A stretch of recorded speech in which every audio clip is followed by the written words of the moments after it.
Teman Ahok hari ini mendatangi Mahkamah Konstitusi untuk mendaftarkan judicial review pasal 41 dan pasal 48 Undang-Undang Pilkada. Bersama teman Ahok, sejumlah elemen kemasyarakatan juga ikut mendukung judicial review ini. Teman Ahok bersama sejumlah elemen masyarakat mengajukan gugatan judicial review ke Mahkamah Konstitusi terkait revisi Undang-Undang Pilkada. Yang dipersoalkan adalah pasal 41 dan 48 Undang-Undang Pilkada. Pendamping ahli teman Ahok, I Gusti Putu Arte, mempertanyakan urgensi pemaksaan waktu 3 hari dalam verifikasi faktual calon perseorangan yang diatur dalam pasal 48 Undang-Undang Pilkada dan tengah 3 hari untuk warga yang tidak bertemu petugas verifikasi faktual melapor ke panitia pemungutan suara dianggap janggal. 3 hari itu, mau fiktif mau tidak fiktif, ini adalah soal metode bagaimana kemudian verifikator diberi keluasan ke lapangan. Itu poinnya. Jadi tidak ada hubungannya, oh gara-gara karena banyak fiktif lalu dikunci 3 hari, nggak ada. Artinya sebenarnya tetap bisa, tapi dengan jangka waktu yang lebih panjang. Ya, tetapi 3 hari ini ditambah lagi kemudian kalau tidak bisa ditemui, kemudian dinyatakan gugur, dan Mas Haddad tadi sudah mengatakan, kalau kemudian secara kolektif sudah dikumpulkan, lalu tidak bisa datang, masih ada waktu ternyata masa verifikasi, masih boleh lagi datang ke KPPS, tidak langsung gugur. Senada dengan Putu Arte, pengamat politik carta politik, Yunarto Wijaya juga beranggapan dengan disahkannya pasal 41 dan pasal 48 Undang-Undang Pilkada ini, semakin jelaslah terlihat keinginan dari DPR. Mana sejarah jalur perseorangan inti, tanda kutip seakan-akan tidak ikhlas diterima oleh DPR karena aturan yang semakin memberatkan. Saya pun sebelum berbicara mengenai verifikasi faktual termasuk yang menolak naiknya angka ambang batas bagi dukungan jalur perseorangan. 3% pun kalau kita bicara bandingan dengan negara-negara lain di sistem presidensial yang mengakui jalur independen sudah termasuk berat. Di Amerika Serikat katakanlah untuk menjadi calon presiden saja di masing-masing negara bagian hanya dibutuhkan, misalnya negara bagian besar California hanya butuh 1%. Terbesar Arizona misalnya itu 3%. Sementara itu, menurut Komisioner KPU Hadar Nafis Gumai, KPU tidak akan terlalu mempersoalkan keberadaan pasal 48 Undang-Undang Pilkada, tetapi lebih memfokuskan diri untuk bekerja. Kami juga melihat bahwa pengaturan di pasal 48 khususnya tentang pembatasan 3 hari bagi pendukung yang tidak ditemui itu harus menyatakan dukungannya ke kantor PPS. Prosedur sensus atau prosedur menemui semua pendukung dan masa 14 hari itu sebetulnya sudah kami laksanakan selama ini. Yang baru adalah pembatasan 3 harinya. Nah, ini buat penyelenggara sudah pasti lebih memberatkan. Kalau bagi pendukung atau dari tim pasangan calon, perkiraan kami iya, tetapi kami tidak akan mengelaborasi atau memberi pandangan lebih jauh tentang ini. Dari kalangan anggota Dewan sendiri membantah jika dikatakan ada upaya menjegal setiap calon independen yang akan maju ke pemilihan kepala daerah melalui disahkannya Undang-Undang Pilkada. Lalu bagaimana hasil judicial review teman Ahok dan kawan-kawan? Tentu Mahkamah Konstitusi memiliki skala prioritas dan unsur pemenuhan keadilan dalam memutus setiap permohonan. Tim Liputan, Berita 1 TV, Jakarta. Teman Ahok hari ini mendatangi Mahkamah Konstitusi untuk mendaftarkan judicial review pasal 41 dan pasal 48 Undang-Undang Pilkada.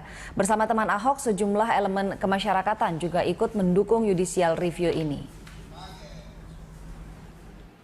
Teman Ahok bersama sejumlah elemen masyarakat mengajukan gugatan judicial review ke Mahkamah Konstitusi terkait revisi Undang-Undang Pilkada. Yang dipersoalkan adalah pasal 41 dan 48 Undang-Undang Pilkada.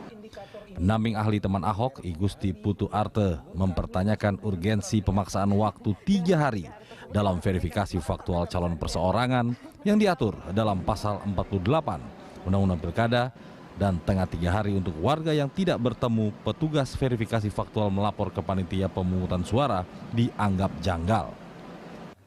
3 hari itu, mau fiktif mau tidak fiktif, ini adalah soal metode bagaimana kemudian verifikator diberi keluasan ke lapangan.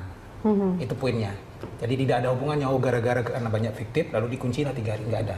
Artinya sebenarnya tetap bisa, tapi dengan jangka waktu yang lebih panjang. Ya, tetapi 3 hari ini ditambah lagi kemudian kalau tidak bisa ditemui, kemudian dinyatakan gugur, dan Mas Haddad tadi sudah mengatakan kalau kemudian secara kolektif sudah dikumpulkan, lalu tidak bisa datang, masih ada waktu ternyata masa verifikasi, masih boleh lagi datang ke KPPS, tidak langsung gugur.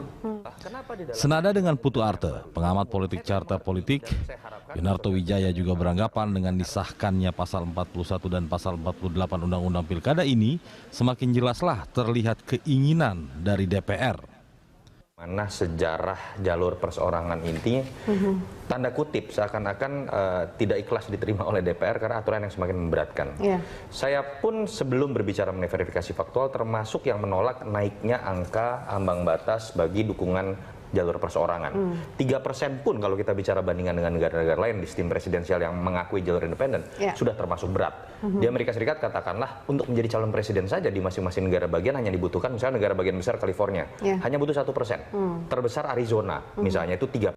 Yang tidak ditemukan. Sementara itu, menurut Komisioner KPU Hadar Nafis Gumai, KPU tidak akan terlalu mempersoalkan keberadaan pasal 48 Undang-Undang Pilkada, tetapi lebih memfokuskan diri untuk bekerja. Kami juga melihat bahwa pengaturan di pasal 48 khususnya tentang pembatasan 3 hari bagi pendukung yang tidak ditemui itu harus menyatakan dukungannya ke kantor PPS. Prosedur sensus atau prosedur menemui semua pendukung dan masa 14 hari itu sebetulnya sudah kami laksanakan selama ini. Yang baru adalah pembatasan 3 harinya. Nah, ini buat penyelenggara sudah pasti lebih memberatkan.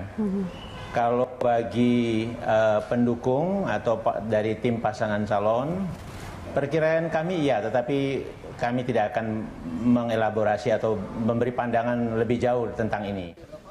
Dari kalangan anggota Dewan sendiri membantah jika dikatakan ada upaya menjegal setiap calon independen yang akan maju ke pemilihan kepala daerah melalui disahkannya Undang-Undang Pilkada. Lalu bagaimana hasil judicial review teman Ahok dan kawan-kawan? Tentu Mahkamah Konstitusi memiliki skala prioritas dan unsur pemenuhan keadilan dalam memutus setiap permohonan. Tim Liputan, Berita 1 TV, Jakarta. Komunitas teman Ahok hari ini akan mengajukan judicial review terhadap Undang-Undang Pilkada yang baru karena dinilai memberatkan calon independen untuk maju dalam Pilkada. Ketentuan yang dinilai bisa memberatkan adalah bahwa pemilih pemula tidak masuk hitungan pendukung calon independen, serta terkait aturan verifikasi faktual yang hanya memberikan waktu 3 hari. Sementara itu, teman Ahok hingga kini tinggal membutuhkan 9.000 KTP untuk mencapai angka 1 juta yang ditargetkan akan tercapai hari Sabtu besok. Oleh karena itu, pengajuan berkas independen pada 3-7 Agustus bisa terpenuhi. Kita sedang menyiapkan proses verifikasi faktual ya, dari mulai administrasi, terus penggandaan, sampai menyiapkan relawan untuk verifikasi faktual nanti di lapangan. Itu yang paling penting. Terus juga kita akan coba melakukan judicial review hari ini ke Mahkamah Konstitusi, guna mengubah pasal 48 dan 41 itu, Mas.